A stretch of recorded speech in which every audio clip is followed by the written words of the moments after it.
अस्सलामुअलैकुम students, welcome to online classes. 10th class आज हमने चैप्टर नंबर 5 स्टार्ट करना है, जिसका नाम है रिप्रोडक्शन। अब सबसे पहले आपको रिप्रोडक्शन की डेफिनेशन पता होनी चाहिए कि रिप्रोडक्शन है क्या।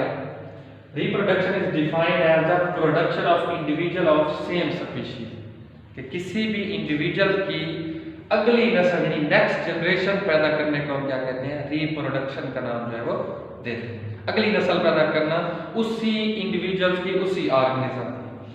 तो ये बहुत नेसेसरी है क्योंकि इससे नस्लें आगे बढ़ती हैं। ये बेसिक जरूरत नहीं है जैसे कि खुराक है, हवा, पानी, लेकिन इसके बगैर इर्तिका नामुमकिन है। इंसान की या जानवरों की अगली नस्ल जो है उसकी बका डिपेंड करती है रिप्रोडक्शन के ऊपर। तो रिप्रोडक्शन का मतलब क्या है?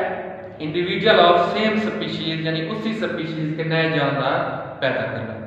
अब रिप्रोडक्शन जो है वो दो टाइप्स की होती है।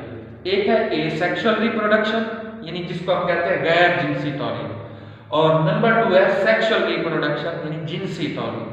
अब सबसे पहले डिस्कस करते हैं कि एसेक्सुअल रिप्रोडक्शन क्या है। Asexual reproduction means simply cell division in which exact duplicate organism is produced। कि ये एक सादा सी सेल डिवीजन होती है जिसके अंदर सादा तरीके से सेल तकसीम होता है और तो जानदार पैदा करता है जो कि पेरेंट जानदार के बिल्कुल डुप्लीकेट होते हैं, यानी हूबहू मुशाबे जानदार पैदा करना। इसको हम क्या कहते हैं? Asexual reproduction. कि सेल डिवाइड होकर, सेल डिवीजन होकर क्या है, सिंपली ऐसा जानदार पैदा करे जो कि माँ बाप से यानी पेरेंट से मुशाबहत रखता हो। और दूसरे नंबर पर आ जाए सेक्सुअल रिप्रोडक्शन, जिनसी तौलीद। इसके अंदर क्या है? Fission of male and female gametes. Sex cell यानी नर और मादा के जिनसी सेल्स के मिलाप को हम क्या कहते हैं? जिनसी तौलीद या सेक्सुअल रिप्रोडक्शन का नाम देते हैं। तो ये बेसिक फर्क है कि एसेक्सुअल रिप्रोडक्शन में मेल और फीमेल गैमेट यानी सेक्स सेल्स का कोई ताल्लुक नहीं है। वहां पर सिंपल तरीके से सेल डिवाइड होता था और नया जानदार बन जाता था। जबकि यहाँ पर सेक्सुअल रिप्रोडक्शन के अंदर में क्या है, नर और मादा के सेक्स सेल्स जो है उनका मिलाप लाजमी है, अदरवाइज उनकी रिप्रोडक्शन जो है वो नहीं हो सकती। तो ये बेसिक डिफरेंस है। ये शॉर्ट क्वेश्चन पूछ सकता है कि सेक्सुअल और एसेक्सुअल रिप्रोडक्शन की तारीफ करें या उनके अंदर फर्क बयान करें। तो ये उनके अंदर मेन फर्क है। तो इन तारीफों के बाद अब हम आते हैं हमारे मेन टॉपिक के अंदर, जो लॉन्ग क्वेश्चन भी बन सकता है कि टाइप्स ऑफ एसेक्सुअल रिप्रोडक्शन, के गैर जिनसी तौलीद है उसकी टाइप्स हमने डिस्कस करनी है, वो कौन कौन सी हैं। तो देखिए इसकी 5 टाइप्स हैं: binary fission, fragmentation, budding, spore formation और पार्थिनोजेनेसिस। ये 5 उसकी टाइप्स हैं जिनको हम बारी बारी डिस्कस करेंगे। आज के दिन जो हमारी जो डिस्कशन है वो हमारी पहली टाइप को डिस्कस करेंगे जिसको हम कहते हैं बाइनरी फिशन। सबसे पहले बाइनरी फिशन की तारीफ आनी चाहिए आपको कि बाइनरी फिशन है क्या। Binary fission means simply cell divided into to.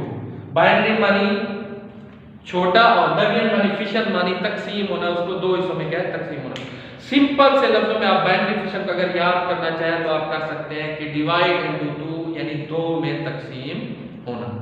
अब ये जो बाइनरी फिशन है ये मोस्टली जो है ये प्रोकैरियोट्स जानदार यूनिसेलुलर यूकैरियोट्स के अंदर जो है वो पाई जाती है। अब हम डिस्कस करेंगे कि ये कैसे होती है। बिल्कुल इस आसान सी है।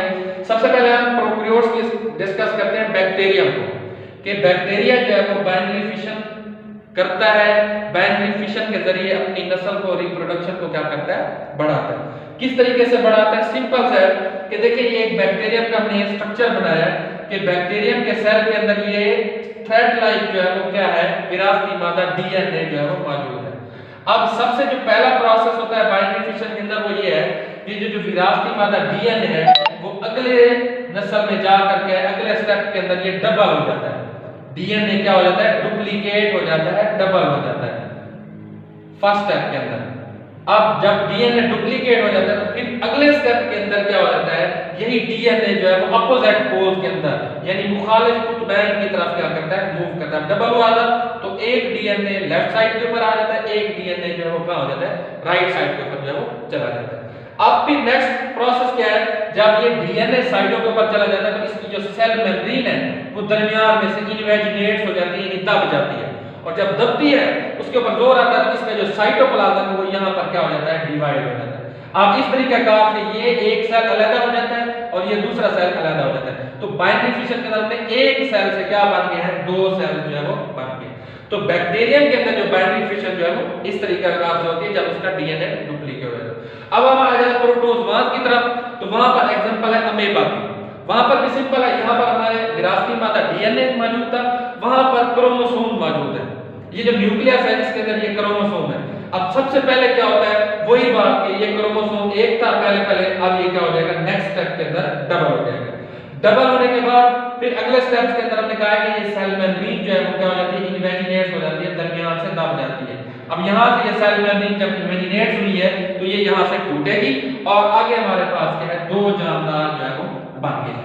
तो ये सिंपल हमारे पास एग्जांपल थी बाइनरी फिशंस की, कि बाइनरी फिशंस होती क्या है, दोबारा देख लें, दो में तकसीम होना। कैसे तकसीम होता है, सिंपली हमने आसान स्टेप से बता दिए कि बैक्टीरियम के अंदर डीएनए डुप्लीकेट होता है, अमीबा के अंदर क्या न्यूक्लियस डबल होता है, फिर वो दोनों साइडों के ऊपर चले जाते हैं और दरमियान में सेल मेम्ब्रेन दबती है और वो क्या हो जाते हैं, तकसीम हो जाती है। तो ये हमारा पहला प्रोसेस था, बाइनरी फिशन जो है वो क्या होती है। इंशाल्लाह नेक्स्ट अगले लेक्चर के अंदर हम डिस्कस करेंगे इसके अगले process, fragmentation, budding, spore formation.